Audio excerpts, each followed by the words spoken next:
الله الرحمن الرحيم. كتاب النكاح.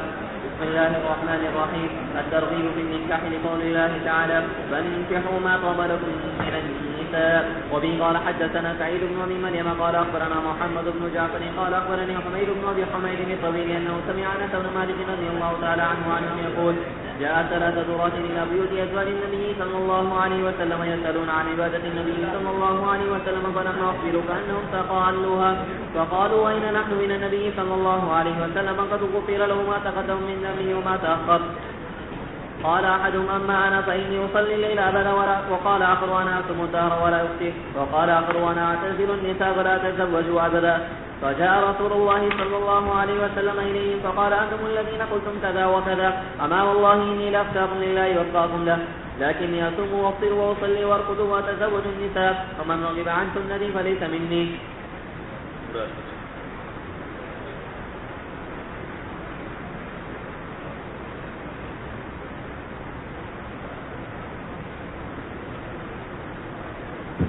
کتاب قائم کی امام بخاری رحمہ اللہ نے کتاب النکاح، اور یہ بحث آپ نے پڑھ لی ہوگی کہ ہمارے نزدیک یہ حقیقت ہے وضع میں اور مجاز ہے عقد میں، اور امام شافعی رحمۃ اللہ علیہ کے ہم برعکس ہے کہ نکاح حقیقت ہے عقد میں اور مجاز ہے وضع میں. اور ہمارے نزدیک نکاح جو ہے وہ فرض بھی ہوتا ہے، واجب بھی ہوتا ہے، سنت بھی ہوتا ہے، مکروہ بھی ہوتا ہے، حرام بھی ہوتا ہے. اگر زنا سے بچنا بغیر نکاح کے ممکن ہی نہ ہو تو نکاح فرض ہو جاتا ہے. وہ عند التوقانی واجب، جیسے کہ کنز الدقائق میں آپ نے پڑھا ہوگا کہ اگر بہت توق ہے کہ جناب بخاری میں بھی دل نہیں لگ رہا اور جناب کوئی بھی سمجھ میں نہیں آ رہی، دماغ میں ہر وقت شہوت ہی شہوت ہے، تو اس صورت میں ایسے توقان کے وقت میں نکاح کرنا واجب ہو جائے گا. اور حالت اعتدال کے اندر نکاح کرنا ہمارے نزدیک سنت مؤکدہ ہے.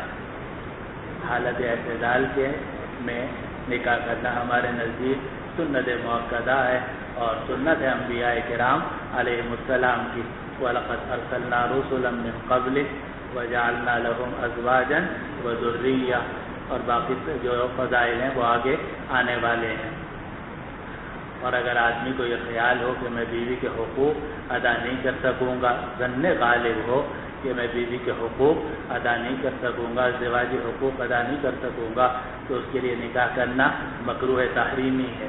اور اگر یقین ہو کہ میں بیوی کے حقوق ادا نہیں کر سکوں گا تو اس وقت میں نکاح کرنا حرام ہے. اس وقت میں نکاح کرنا حرام ہے. تو یہ جو ہم کہتے ہیں کہ نکاح سنت ہے مراد ہے حالت اعتدال کے اندر، لیکن کبھی فرض ہوتا ہے، کبھی واجب ہوتا ہے، کبھی سنت ہوتا ہے، اور کبھی مکروہ ہوتا ہے، اور کبھی حرام ہوتا ہے. اب حدیث شریف مشہور حدیث ہے کہ 3 حضرات.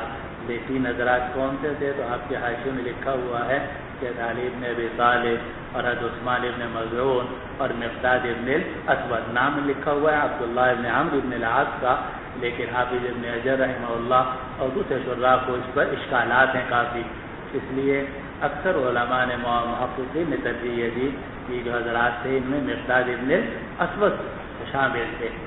اب یہ حضور صلی اللہ علیہ وسلم کے گھروں میں آئے، ازواج مطہرات سے پوچھا کہ حضور کس طریقے سے عبادت کرتے ہیں. تو آپ کو معلوم ہے کہ حضور صلی اللہ علیہ وسلم رات کے 2 حصوں میں آرام فرماتے تھے اور ایک حصے میں عبادت کرتے تھے، ما سوائے عشرہ اخیرہ سے کہ اس میں پوری رات کا آپ احیا فرماتے تھے. تو فلما اخبروا، جب ان لوگوں کو بتلایا گیا کہ حضور تو سوتے بھی ہیں، کانہم تقالوها، تو گویا کہ انہوں نے حضور کی عبادت کو کم سمجھا. یعنی انہوں نے محسوس کیا کہ حضور، ہم تو سمجھتے تھے کہ حضور بہت عبادت کرتے ہوں گے، تو لیکن حضور تو اتنی عبادت نہیں کرتے. تو حضرت گنگوہی رحمۃ اللہ نے لکھا کیونکہ صحابہ سے رضوان اللہ علیہ اجمعین، تو فوراً ان کے ذہن میں یہ بات آئی کہ حضور تو وہ ہیں کہ قد غفر اللہ لہ ما تقدم من ذنبہ وما تأخر. اس لیے اگر آپ عبادت کم کریں تو کوئی حرج نہیں، لیکن ہم تو گناہگار لوگ ہیں، ہمیں تو بہت عبادت کرنی چاہیے. اس لیے ان میں سے ایک نے کہا کہ میں کبھی شادی نہیں کروں گا، دوسرے نے کہا کہ میں مسلسل روزے رکھتا رہوں گا، تیسرے نے کہا کہ میں ساری رات نماز پڑھوں گا. حضور کو پتہ چل گیا کہ حضور خود تشریف لائے ان کے پاس.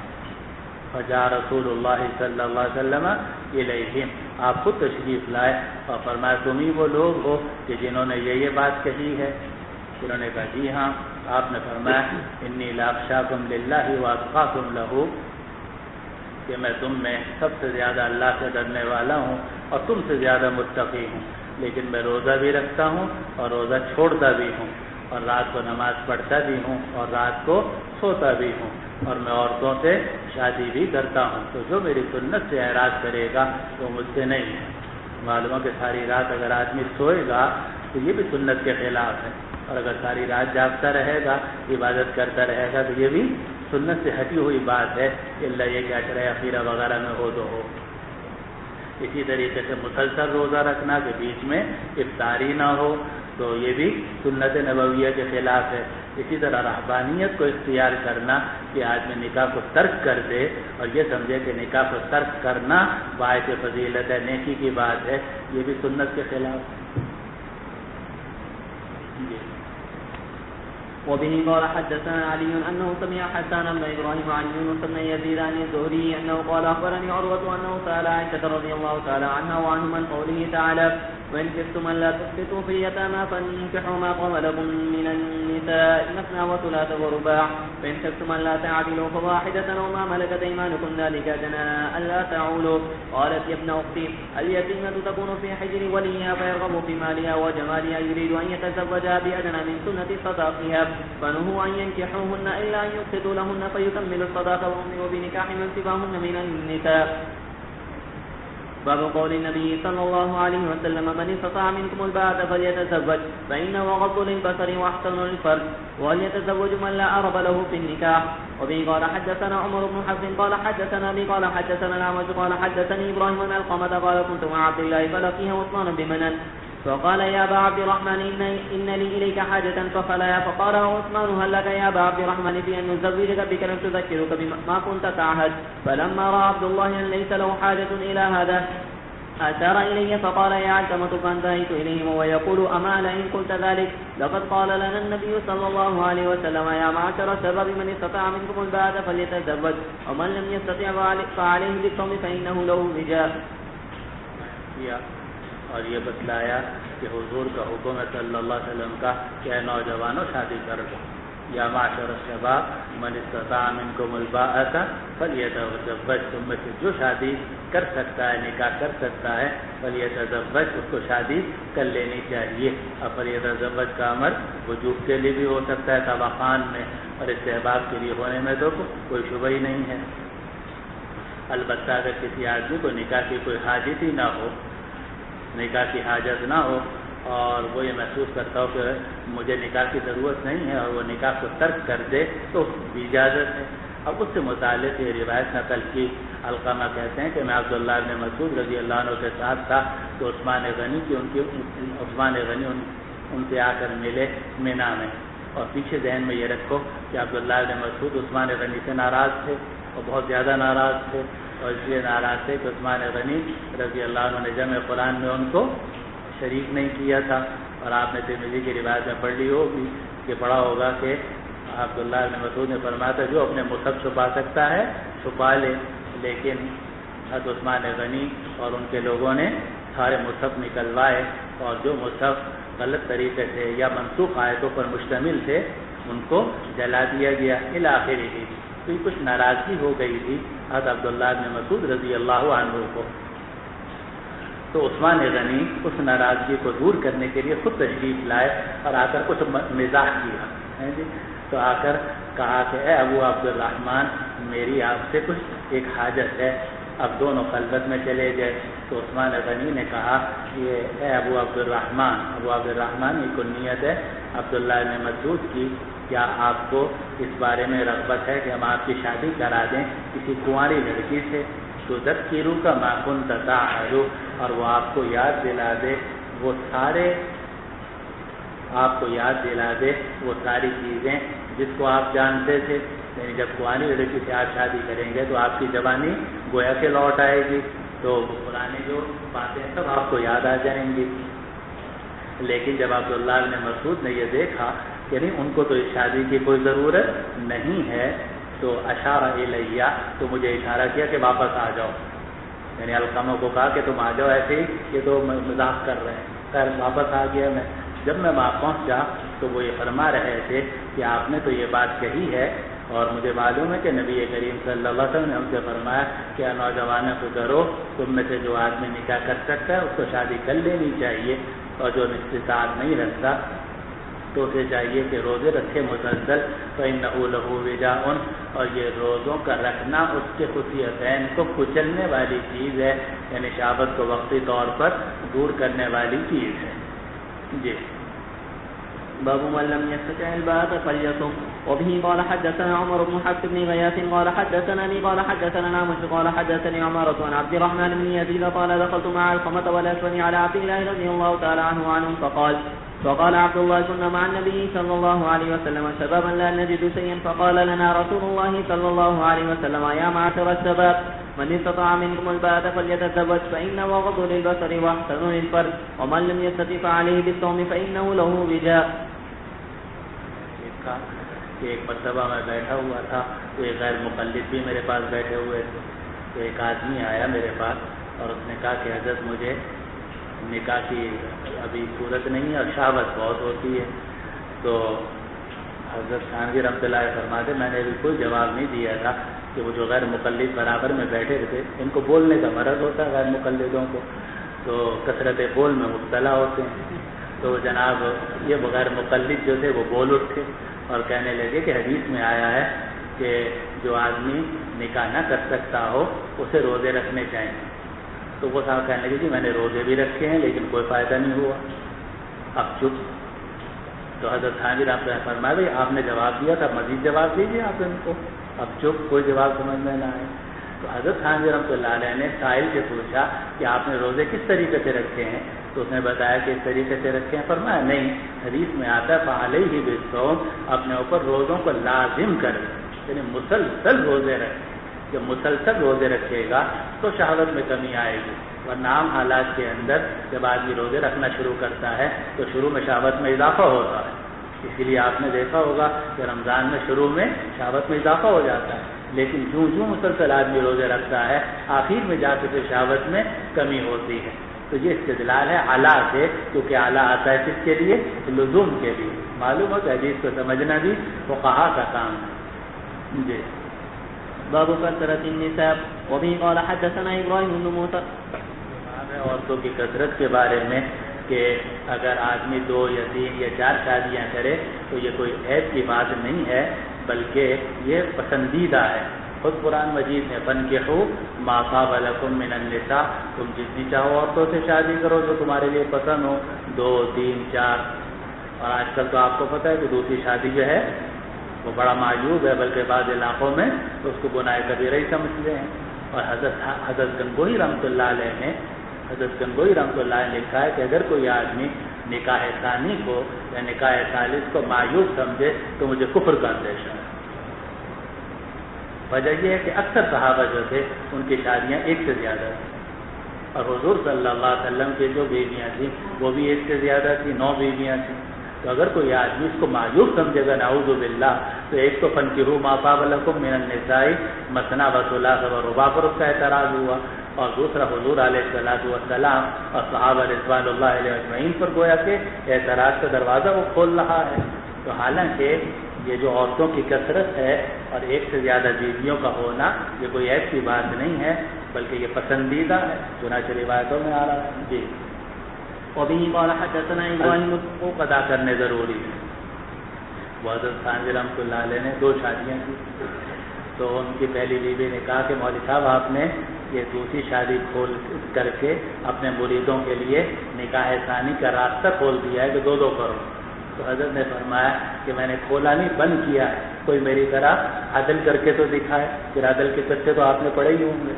جی وبه قال حدثنا ابراهيم بن موسى قال اخبرنا هشام بن يوسف ان ابن جريج اخبرهم قال اخبرني عطاء قال حضرنا مع ابن عباس رضي الله تعالى عنهما وعنهم جنازة ميمونة بالسرية، فقال ابن عباس رضي الله تعالى عنهما هذه زوجة النبي صلى الله عليه وسلم، فإذا رفعتم العشاء فلا تزعزعوها ولا تزلزلوها وارفقوا، فإنه كان عند النبي صلى الله عليه وسلم 9 كان يقسم ل8 ولا يقسم ل1. اچھالو مت ولا تزلزلوها، اور حرکت ہلاؤ مت. تو میت جو اس کو اچھالنا بھی نہیں چاہیے اور اس کو ہلانا بھی نہیں چاہیے. جی. وبه قال حدثنا مسدد قال حدثنا يزيد بن زريع قال حدثنا سعيد بن قتادة عن انس رضي الله تعالى عنه ان النبي صلى الله عليه وسلم كان يطوف على نسائه في ليلة واحدة ولو 9 نسوة. اب 9 عورتوں کا ہونا یہ حضور صلی اللہ علیہ وسلم کی اگرچہ خصوصیت تھی، لیکن اس سے معلوم ہوتا ہے کہ ایک سے زیادہ بیویاں ہونا کوئی معیوب نہیں ہے.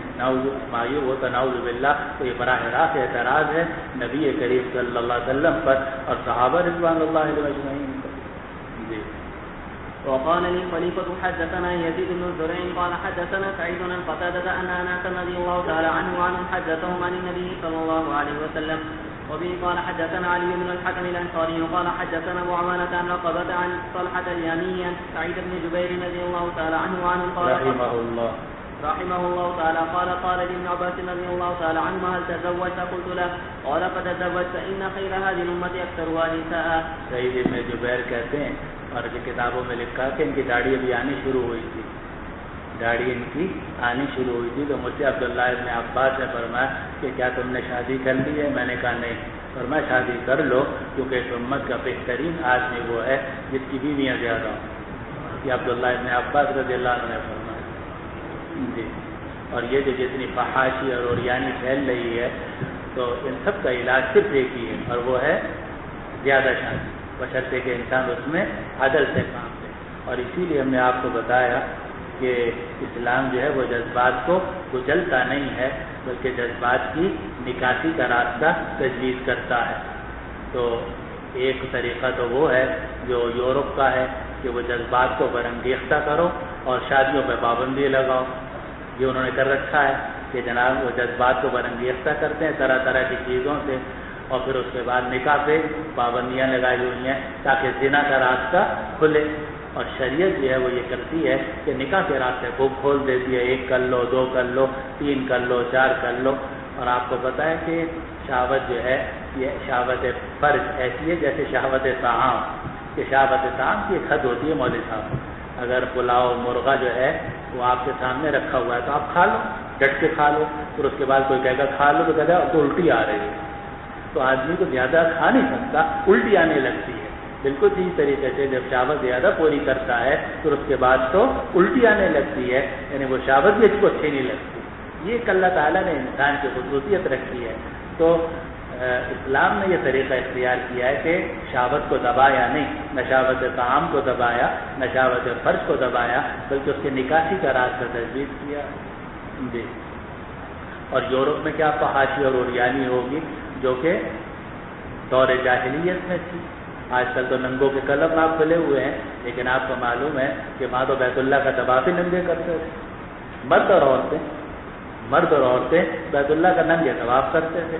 اور آگے روایت آنے والی ہے عائشہ رضی اللہ عنہ کی کہ جناب صاحب الرایات کی عورتیں ہوتی تھیں، ان کے خیمے ہوتے تھے، اس پہ جھنڈے لگے ہوتے تھے، جو چاہے جا کے وہاں بدکاری کرتے. اور آپ کو پتہ ہے کہ لوگ جو ہے نا جب کام کرتے تھے اکثر کپڑے اتار دیتے تھے. یہاں تک کہ حضور صلی اللہ علیہ وسلم جب وہ بیت اللہ کی تعمیر ہونے لگی تو کسی نے آپ کا کپڑا اتارنے کی کوشش کی تو آپ گر پڑے زمین.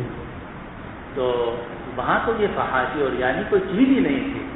اور اسی لیے قرآن مجید نے فرمایا کہ وَلَا تَبَرَّجْنَ تَبَرُّجَ الْجَاهِلِيَّةِ الْأُولَىٰ، اشارہ کر دیا کہ جس طرح پہلی جاہلیت تھی کہ اس میں اتنی فحاشی اور اوریانی تھی اور اتنا زنا تھا اور اتنی شراب تھی کہ عورتوں کے لیے اپنی زندگی گزارنا مشکل ہو گیا تھا اور لوگ اپنی بچیوں کو زندہ سرگور کر دیتے تھے. تو آگے بھی ایک جاہلیت اخرى آئے گی، اس میں اس کو ویسی فحاشی اور اوریانی ہوگی، ویسے زنا ہوگا اور ویسی شراب نوشی ہوگی، اور وہاں بھی پھر عورتوں کو یہی ہوگا کہ زندہ سرگور کرنے ہیں اپنے. چلو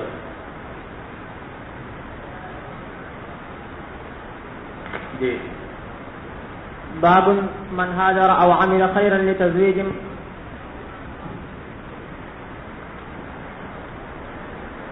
وبه قال حدثنا يحيى بن قزعة قال حدثنا مالك عن يحيى بن سعيد عن محمد بن إبراهيم بن الحارث عن علقمة بن وقاص رضي الله عن عمر بن الخطاب رضي الله تعالى عنه وعنه قال قال النبي صلى الله عليه وسلم العمل بالنية وإنما لامرئ ما نوى ومن كانت هجرته إلى الله ورسوله فهجرته إلى الله ورسوله ومن كانت هجرته إلى دنيا يصيبها أو امرأة ينكحها فهجرته إلى ما هاجر إليه.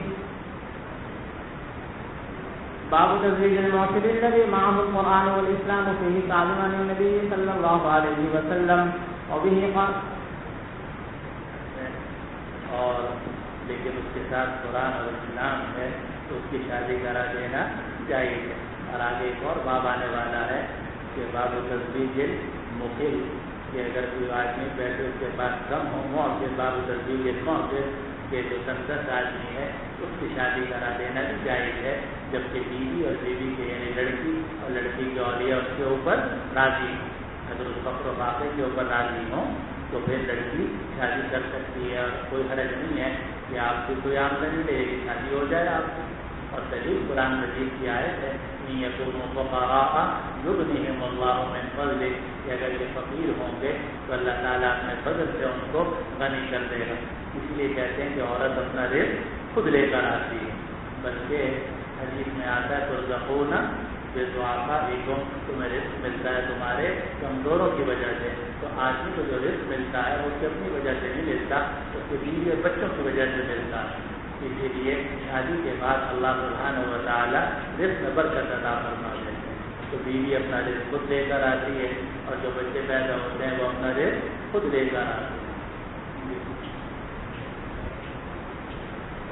قال حدثنا محمد بن المثنى قال حدثنا يحيى قال حدثنا اسماعيل قال حدثني قيس عن ابن مسعود رضي الله تعالى عنه وعنه قال كنا نغزو مع النبي صلى الله عليه وسلم ليس لنا نساء فقلنا يا رسول الله الا نستقصي فنهانا عن ذلك.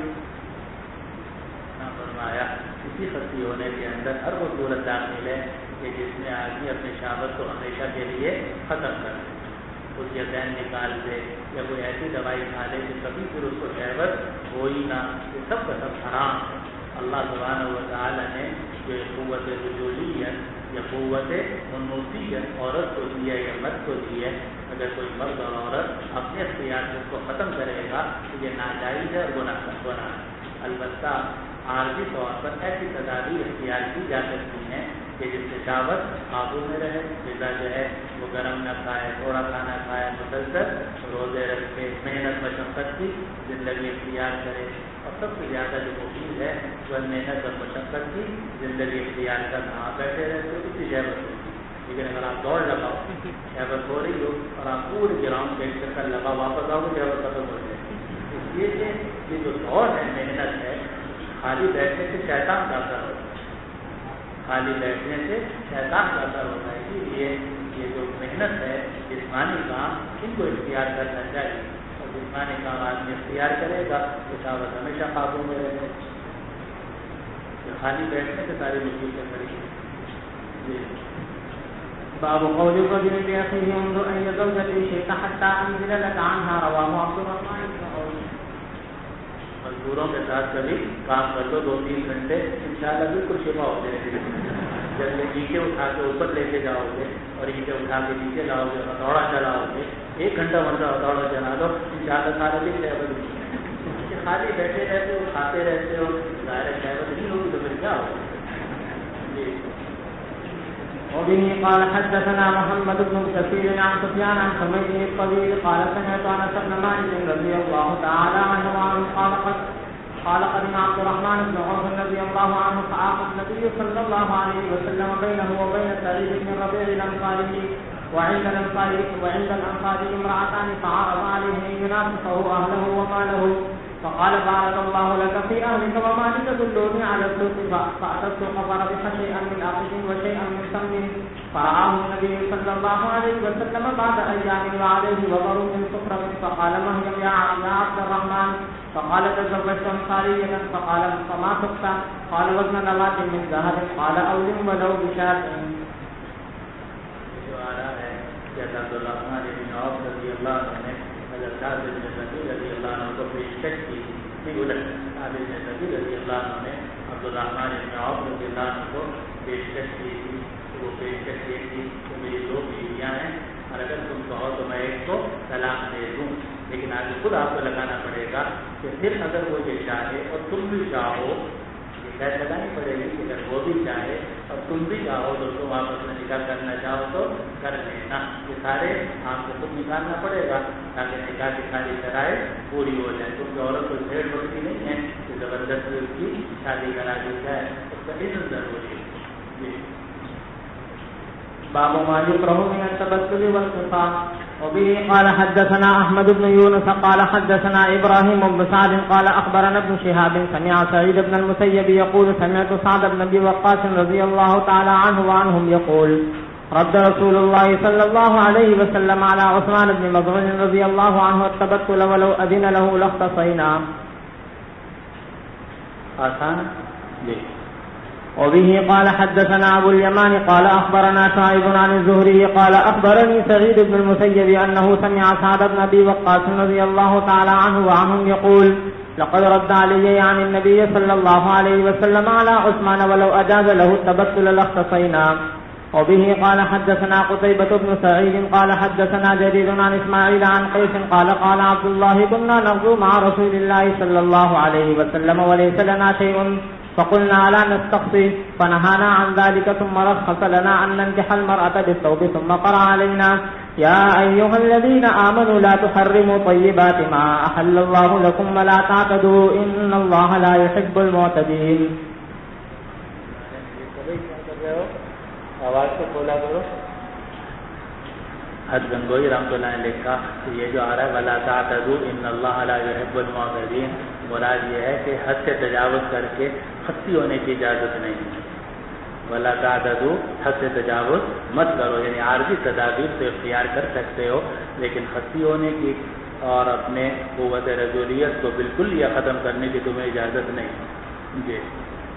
وقال أصبح أخبرني ابن وهب عن يونس بن يزيد عن ابن شهاب عن أبي سلمة عن أبي هريرة رضي الله تعالى عنه وعنهم قال قلت يا رسول الله إني رجل شاب وأنا أخاف على نفسي العنة ولا أجد ما أتزوج به النساء فسكت عني ثم قلت مثل ذلك فسكت عني ثم قلت مثل ذلك فسكت عني ثم قلت مثل ذلك فقال النبي صلى الله عليه وسلم يا أبا هريرة جف القلم بما أنت لاق فاختصر على ذلك أو ذر.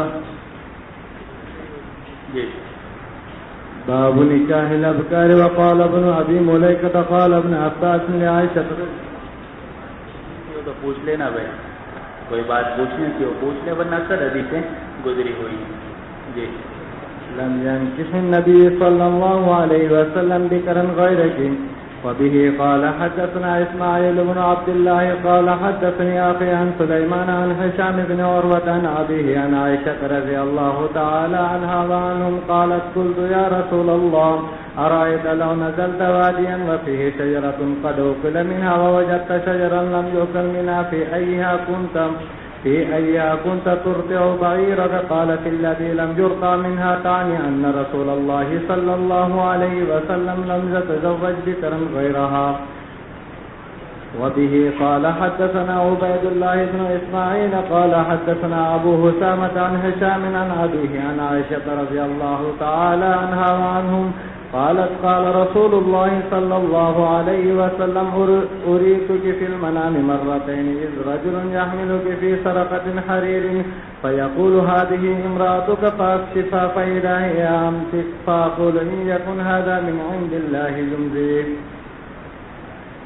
إذا رجل يحملك، لیکن بعض روایتوں میں آ رہا ہے کہ حضرت جبریل علیہ السلام جو تصویر لے کر آئے تھے، صورت لے کر آئے تھے، حضرت عائشہ رضی اللہ عنہ کو لائے تھے، اور بظاہر یہاں بھی تعبیر یہی کرنی پڑے گی کہ حضرت عائشہ رضی اللہ عنہ کی صورت لائے تھے. تو اس سے یہ استدلال ہو سکتا ہے کہ منگیتر کی صورت دیکھنا جائز. جی. باب تزويج الطيبات. وقالت ام حبيبة رضي الله تعالى عنها قال النبي صلى الله عليه وسلم لا تعرضن علي بناتكن ولا اخواتكن. یہ کام بہت خراب کر رکھا تم نے. یہ روایت آگے آ رہی ہے کہ تم نے حبیبہ رضی اللہ عنہا نے حضور صلی اللہ علیہ وسلم سے فرمایا تھا، عرض کیا تھا کہ آپ میری بہن سے بھی شادی کر لیجیے، تو آپ نے اس موقع پر یہ جملہ ارشاد فرمایا کہ تم اپنی بیٹیوں اور اپنی بہنوں کو میرے اوپر پیش مت کرو، اور مزید تفصیل انشاءاللہ آگے آ جائے گی. جی. وبه قال حدثنا أبو نعمان قال حدثنا هشيم قال حدثنا سيار عن الشعبي أبو نعمان وبه قال حدثنا أبو نعمان قال چلو قال حدثنا هشيم قال حدثنا سيار عن الشعبي عن جابر بن عبد الله قال قفلنا مع النبي صلى الله عليه وسلم من غزوة فتعجلتما على بعير لقطوف فلحقني راكب من خلفي قطوف فلحقني راكب من خلفي فنخس بعيري بعنزة كانت معه فانطلق بعيري كأجبة ما أنت رائم من الإبل فإذا النبي صلى الله عليه وسلم فقال ما يعجلك؟ قلت كنت حديث عهد بعرس قال بكر أم سيب؟ قلت سيب. قال فهلا جارية تلعبها وتلعبك؟ قال فلما ذهبنا لندخل قال أمهلوا حتى تدخلوا ليلا عيشا لكي تمتشط الشعيشة وتستحد المغيبة. وبه قال حدثنا آدم وتلاعبك کہ تم اس کے ساتھ کھیلو اور وہ تمہارے ساتھ کھیلے. معلوم ہے کہ بیوی اگر شوہر کے ساتھ کھیلے تھوڑا سا مذاق کر لے تو شوہر صاحب کو ناراض نہیں ہونا چاہیے. وہ دونوں طرف سے آ رہا ہے مولوی صاحب، صرف ایک طرف سے نہیں. جی.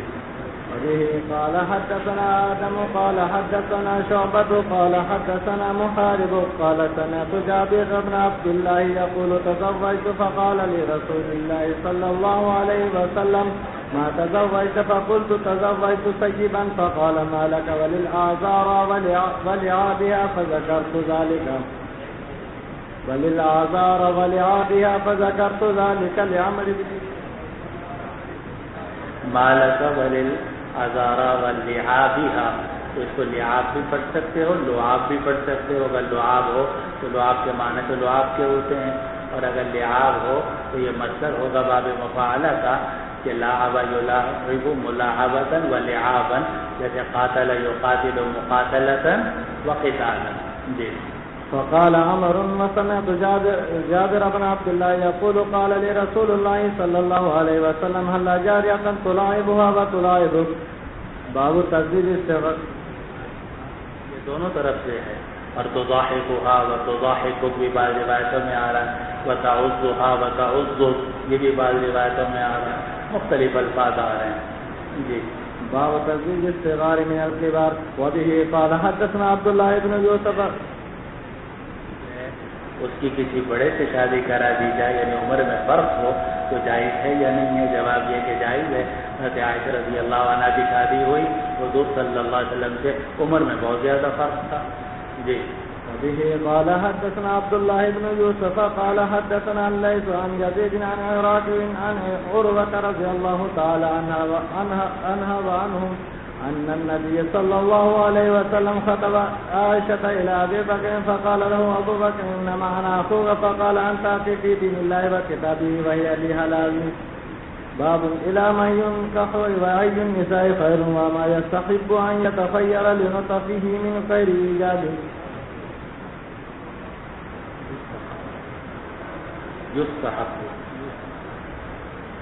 وما يستحب أن يتخير لنطفه من غير إيجاب. وبه قال حدثنا أبو اليمان قال أخبرنا شعيب قال حدثنا أبو الزناد عن الأعرج عن أبي هريرة رضي الله تعالى عنه وعنهم عن النبي صلى الله عليه وسلم قال خير نساء ركبن الإبل صالح نساء قريش أحناه على ولد في صغره وأرعاه على زوج في ذات جده. کیا کہ کس عورت سے نکاح کرنا چاہیے تو نیک عورت سے نکاح کرنا چاہیے، ظاہر ہے. اور آپ نے حدیث میں پڑھے ہوگا فخر بذات الدین طریقت یدا، جیسا کہ آگے روایت میں بھی آنے والا ہے. اور یہ مستحب ہے کہ آدمی اپنے نسخوں کے لیے کسی اچھی عورت کا انتخاب کرے من غیر ایجاب، لیکن ایسا کرنا کوئی واجب نہیں ہے۔ چنانچہ اگر کسی ادنا درجے کے خاندان کی کسی عورت سے شادی کر لی تو بہرحال جائز تو ہے، لیکن مستحب اور پسندیدہ یہ ہے کہ اپنے ہم مثل سے اور اچھے گھرانے کی لڑکی سے شادی کی جائے، تاکہ اولاد جو پیدا ہو وہ بھی اپنی ماں کے اوپر فخر کر سکے کہ میری ماں بھی اچھی اور میرا باپ بھی اچھا۔ پھر اس کے بعد حدیث نقل کی کہ عورتوں میں بہترین اور وہ ان عورتوں میں بہترین عورتیں جو اونٹ پر سوار ہوئی ہیں۔ اب یہاں مراد کون ہے؟ عرب کی عورتیں، کیونکہ عرب کی عورتیں اونٹ پر سواری کرتی ہیں، تو مراد یہ ہے کہ عرب کی عورتوں میں سب سے بہتر عورتیں۔ آگے کیا فرمایا آپ نے؟ اس کو پڑھا صالحی، حالانکہ یہ صالح نساء قریش، قریش کی نیک عورتیں ہیں، یعنی عرب کی عورتوں میں سب سے زیادہ بہتر جو ہیں وہ قریش کی عورتیں ہیں، نیک عورتیں ہیں۔ ان کی نیکی کیا ہے؟ اب سنو، احناہ علی ولد فی صغرہ، کہ وہ بچے پر بڑی شفقت کرتی ہیں اس کے بچپنے میں، وارعاہ علی زوج فی ذات یدہ، اور بہت خیال رکھتی ہیں شوہر کا اس کے مال میں، ان تمام چیزوں میں جو شوہر کے ہاتھ میں ہیں، یعنی اس کے قبضے میں۔ معلوم ہے کہ جب ہم کہتے ہیں کہ بیوی نیک ہو تو بیوی نیک ہونے کا یہ مطلب نہیں ہوتا کہ شوہر گھر میں آیا اور اس نے اللہ اکبر کہہ کر نیت باندھ لی، یہ مطلب نہیں ہوتا نیک ہونے کا۔ اسی طرح جب ہم کہتے ہیں کہ شوہر نیک ہے تو شوہر نیک ہونے کا یہ مطلب نہیں ہوتا کہ جناب ہر وقت مسجد میں بیٹھا رہتا ہے، بلکہ شوہر کے نیک ہونے کا مطلب یہ کہ بیوی کے حقوق ادا کرتا ہے۔ اور جب ہم یہ کہتے ہیں کہ عورت نیک ہے اور صالح ہے تو اس کا مطلب یہ کہ وہ بچوں کا بھی خیال کرتی ہے اور اپنے شوہر کا بھی خیال کرتی ہے۔ تو حضور صلی اللہ علیہ وسلم نے قریش کی عورتوں کی تعریف کی کہ یہ عرب کی عورتوں میں سب سے بہترین عورتیں ہیں۔ کیوں عورت بہتر ہیں؟ احناہ علی ولد فی صغرہ، کہ بچے پر بڑی شفقت کرتی ہیں اس کے بچپنے میں۔ قانون سے ماں کو چاہیے کہ بچوں کو نہ مارے بلکہ اس پر شفقت کرے۔ باپ کو تھوڑی سی سختی رکھنی پڑتی ہے تاکہ ذہن قائم رہے، لیکن عورت کی ذمہ داری ہے کہ وہ نرمی سے کام لے۔ اور دوسری بات یہ ہے کہ جو قریش کی عورتیں ہیں یہ شوہر کی چیزوں کا خیال رکھتی ہیں، اس کو ضائع نہیں ہونے دیتی۔ یہ سب باتیں سمجھنے کے مولوی صاحب لوگ سمجھتے ہیں۔ جی بسم اللہ الرحمن الرحیم، باب اتخاذ السراری ومن اعتق جاریۃ ثم تزوجها، وبالسند المتصل منا الى الامام۔ آپ قائم کیا یہ بتانے کے لیے کہ اگر کوئی باندھی رکھ لے یہ بھی جائز ہے، اور اگر کوئی باندھی رکھنے کے بعد اس کو آزاد کر کے اس سے شادی کرا دے تو نور علی نور ہے، دگنا ثواب ملے گا۔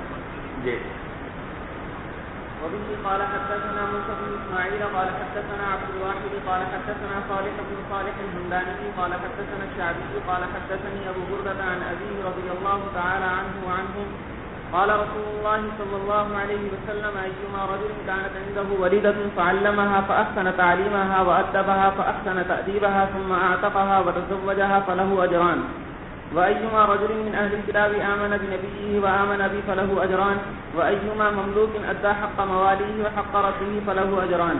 قال الشعبي خذها بغير شيء قد كان الرجل يرحل فيما دونه إلى المدينة۔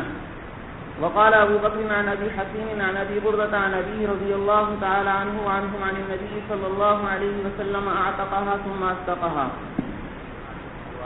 کہ باندھی اور بیوی میں بڑا فرق ہے۔ باندھی جو ہے وہ پاؤں کی جوتی ہو سکتی ہے لیکن بیوی پاؤں کی جوتی نہیں ہوتی، بلکہ وہ برابر کی ٹکر کی ہوتی ہے۔ وَلَهُنَّ مِثْلُ الَّذِي عَلَيْهِنَّ بِالْمَعْرُوفِ، البتہ وَلِلرِّجَالِ عَلَيْهِنَّ دَرَجَةٌ۔ جی وبه قال حدثنا سعيد بن تليل قال أخبرني ابن وهب قال أخبرني جرير بن حازم عن أيوب عن محمد عن أبي هريرة رضي الله تعالى عنه وعنهم قال النبي صلى الله عليه وسلم۔ وبه قال حدثنا سليمان عن حماد بن زيد عن أيوب عن محمد عن أبي هريرة رضي الله تعالى عنه وعنهم لم يكذب إبراهيم إلا 3 كذبات بينما إبراهيم مر بجبار ومعه سارة فذكر الحديث فأعطاها هاجر قالت كف الله يد الكافر وأخدمني آجرا۔ قال أبو هريرة رضي الله عنه فتلك أمكم يا بني مال السماء۔ وبه قال حدثنا قتيبة قال حدثنا إسماعيل بن جعفر عن حميد عن أنس رضي الله عنه وعنه قال أقام النبي صلى الله عليه وسلم بين خيبر والمدينة 3 يبنى عليه بصفية بنت حيي فدعوت المسلمين إلى وليمته فما كان فيها من خبز ولا لحم أمر بالأنقاء فألقي فيها من التمر والأقط والسمن فكانت وليمته فقال المسلمون إحدى أمهات المؤمنين أو مما ملكت يمينه فقالوا إن حجبها فهي من أمهات المؤمنين وإن لم يحجبها فهي مما ملكت يمينه فلما ارتحل وطأ لها خلفه ومد الحجاب بينها وبين الناس. باب قائم کیا کہ اگر کسی آدمی نے باندی کے آزاد کرنے کو مہر کے طور پر متعین کیا تو یہ جائز ہے یا نہیں ہے. تو امام ابو یوسف اور امام احمد بن حنبل رحمہ اللہ یہ فرماتے ہیں کہ عتق کو بطور صداق کے متعین کرنا جائز ہے، لیکن ائمہ ثلاثہ اور باقی تمام حضرات یہ فرماتے ہیں کہ عتق کو آپ صداق کے طور پر متعین نہیں کر سکتے. اور جمہور کی دلیل قرآن مجید کی آیت ہے ان تبتغوا باموالکم، کہ ابتغاء کرو تم اپنے اموال کے ساتھ، اور عتق جو ہے وہ مال نہیں ہے، اس لیے عتق کو صداق کے طور پر مہر کے طور پر متعین نہیں کیا جا سکتا. امام ابو یوسف اور امام احمد بن حنبل رحمہ اللہ دلیل میں حضرت صفیہ رضی اللہ عنہ کا واقعہ پیش کرتے ہیں کہ جعل عتقہا صداقہا، کہ حضور نے ان کی آزادی ہی کو مہر متعین کیا تھا. تو جمہور نے اس کا یہ جواب دیا کہ یہ خصوصیت تھی جناب رسول اللہ صلی اللہ علیہ وسلم کی، کیونکہ امرات وهبت نفسها للنبی ان اراد النبی ان یستنکحها خالصۃ لک من دون المؤمنین. ہے جی، تو یہ آپ کی خصوصیت تھی، اس لیے اس پر دوسروں کو قیاس نہیں کیا جا سکتا. ایک جواب. اور حضرت گنگوئی رحمۃ اللہ علیہ نے بعضوں سے حضرات نے یہ جواب دیا کہ یہ اصل میں جو ان روایتوں میں آ رہا ہے، یہ مہر قرآن کا مہر اور آزادی کا مہر اور جناب انگوٹھی، اس سب سے مراد جو ہے وہ منہ دکھائی ہے. اس سب سے مراد کیا ہے؟ مہر معجل ہے. مہر معجل ہمارے اردو میں کہتے ہیں منہ دکھائی کو، کہ جب آدمی دولہا اپنی بیوی کے پاس جاتا ہے تو عام طور سے طریقہ یہ ہوتا ہے کہ کوئی تحفہ لے کر جاتا ہے. اب مہر تو بعد میں دے گا 1 لاکھ روپے یا 50,000 روپے، لیکن کوئی گھڑی کوئی چیز لے کر جاتا ہے، اس کو ہمارے یہاں کہتے ہیں منہ دکھائی، اور اس کو عرب میں کہتے ہیں مہر معجل. تو حضور صلی اللہ علیہ وسلم فرماتے ہیں کچھ تو دو بھائی، ہیں جی. تو کوئی انگوٹھی لے کر آؤ، کچھ اور لے کر آؤ، پھر آپ نے فرمایا چلو قرآن ہی سکھا دیتے ہیں، تو یہی تحفہ ہے تمہاری طرف سے، اس سے بڑھ کے کیا تحفہ. تو یہاں جو ہے جعل عتقہا صداقہا، تو یہ اصل میں مہر معجل تھا، ورنہ اصل مہر آپ نے بعد میں دیا ہوگا، کیونکہ اس کی نفی کے اوپر کوئی حدیث موجود نہیں. چلو. باب من جعل عتق الأمة صداقها. وبه قال حدثنا قتيبة بن سعيد قال حدثنا حماد عن ثابت وشعيب بن الحبحاب عن أنس بن مالك رضي الله عنه وعنهم أن رسول الله صلى الله عليه وسلم أعتق صفية وجعل عتقها صداقها. باب تزويج المعسر لقوله تعالى إن يكونوا فقراء يغنيهم الله من فضله. بات تو پیچھے بھی قائم ہو چکا، تو جواب یہ ہے کہ وہ خاص تھا، یہ عام ہے. اس میں آیا تھا کہ اگر اس کے ساتھ بات قرآن ہو، اور یہاں آیا کہ چاہے قرآن نہ ہو، یعنی وہ قرآن پڑھا ہوا نہ ہو لیکن تنگ دست ہو، تو بھی اس کی شادی کرا دینا شرعاً جائز ہے، اور شادی کی برکت سے اللہ تعالیٰ اس کو غنا عطا فرمائے. یہ عجیب بات ہے کہ بیوی اپنا نہ صرف اپنا رزق لے کر آتی ہے بلکہ اپنے شوہر کا بھی رزق لے کر آتی ہے. اور عورتوں میں یہ بات مشہور ہے کہ مرد کو جو رزق ملتا ہے عورت کی برکت سے ملتا ہے، اور عورت کو جو اولاد ملتی ہے وہ مرد کی برکت سے ملتی ہے. وبه قال حدثنا قتيبة قال حدثنا عبد العزيز بن أبي حازم عن أبيه عن سهل بن سعد الساعدي رضي الله عنه قال جاءت امرأة إلى رسول الله صلى الله عليه وسلم فقالت يا رسول الله جئت أهب لك نفسي، فنظر إليها رسول الله صلى الله عليه وسلم فساعد النظر فيها وصوبه ثم طأطأ رسول الله صلى الله عليه وسلم. ایک مسئلہ یہ ثابت ہوا کہ اگر کوئی عورت خود پیشکش کرے آپ کے پاس آ کر کے بھائی میں آپ سے شادی کرنا چاہتی ہوں، تو کوئی ایسی کی بات نہیں ہے، کیونکہ آپ شادی کو ناجائز سمجھتے ہو اور اسلام نے اس کو جائز قرار دیا ہے. اب وہ عورت آئی، اس نے آ کر حضور صلی اللہ علیہ وسلم سے خود پیشکش کی کہ یا رسول اللہ میں آپ سے شادی کرنا چاہتی ہوں. جیتو لعاب لک نفسی، آپ نے کسی پر کو بلکہ جب حضرت عائشہ رضی اللہ عنہا نے الآخر وہ آگے حدیث آئے گی تو یہ فرمایا کہ وہ تم سے بہتر تھی جو اس نے اپنے آپ کو حضور صلی اللہ علیہ وسلم پر پیش کیا. تو عورت کا یا عورت کے اولیاء کا مرد پر یا مرد کے اولیاء پر لڑکی کو پیش کرنا یہ شرعاً کوئی ناجائز نہیں ہے، نہ کوئی ایسی بات ہے. ایک معاملہ ہے، کرنا چاہو کرو اور نہ کرنا چاہو نہ کرو، ایک بات. دوسری بات یہ حدیث میں آ رہا ہے کہ جب اس عورت نے یہ پیشکش کی فصعد النظر فیہا وصببہ، آپ نے اپنے نظر کو اوپر کیا پھر اس کے بعد اپنے نظر کو جھکا لیا. معلوم ہے کہ جس سے نکاح کرنے کا ارادہ ہو اس کو دیکھنا شرعاً جائز ہے، اور یہی مذہب ہے جمہور فقہاء کا. جی فصعد النظر فيها وصوبه ثم طأطأ رسول الله صلى الله عليه وسلم رأسه فلما رأت المرأة أنه لم يقض فيها شيئا جلست. فقام رجل من أصحابه فقال يا رسول الله إن لم تكن لك بها حاجة فزوجنيها. فقال وهل عندك من شيء؟ قال لا والله يا رسول الله. فقال اذهب إلى أهلك فانظر هل تجد شيئا. فذهب ثم رجع فقال لا والله ما وجدت شيئا. فقال رسول الله صلى الله عليه وسلم انظر ولو خاتما من حديد. فذهب ثم رجع فقال لا والله يا رسول الله ولا خاتم من حديد ولكن هذا إزاري. قال سهل ما له رداء فلها نصفه. فقال رسول الله صلى الله عليه وسلم ما تصنع بإزارك إن لبسته لم يكن عليها منه شيء وإن لبسته لم يكن عليك منه شيء. فجلس اس نے کہا چادر آدھی آدھی کر لوں گا. آپ نے فرمایا چادر کا کیا ہوگا، اگر وہ پہنے گی تیرے پاس نہیں ہوگی اور تو پہنے گا تو اس کے پاس نہیں ہوگی. جی فجلس الرجل حتى إذا طال مجلسه قام فرآه رسول الله صلى الله عليه وسلم موليا فأمر به فدعي.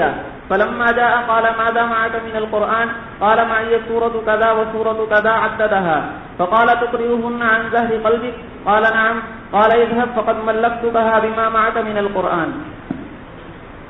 یہ ٹھیک نہیں تقرؤہن کہ کیا تم ان کو اپنے دل کی یاد کے ساتھ پڑھتے ہو، یعنی زبانی تمہیں یاد ہیں؟ انہوں نے کہا ہاں. تو کہا فقط ملک تو کہا بما معک من القرآن.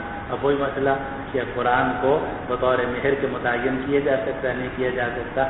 ہم کہتے ہیں یہ مہر نہیں تھا، مہر تو بعد میں واجب ہوگا، لیکن یہ گویا مہر معجل ایک تحفہ تھا یا ایک وجہ تھی جس وجہ کی وجہ سے جناب رسول اللہ صلی اللہ علیہ وسلم نے ان صاحب کی شادی کرا دی. اب دیکھو ان کے پاس صرف ایک چادر تھی لیکن پھر بھی شادی ہو گئی. معلوم ہے کہ اگر ایک چادر ہو، خالی آپ کا اپنا لباس ہے لیکن بیوی بھی راضی، یہ شرط ہے. عورت بھی راضی، آپ بھی راضی، تو کیا کرے گا قاضی؟ تو دونوں اگر آپ نکاح کرنا چاہو تو کر لیتے ہو، کر سکتے ہو. ان یکونوا فقراء یغنیہم اللہ من فضلہ، اگر فقیر بھی ہیں تو اللہ تعالیٰ اپنے فضل سے ان سب کو غنی کرتے ہیں.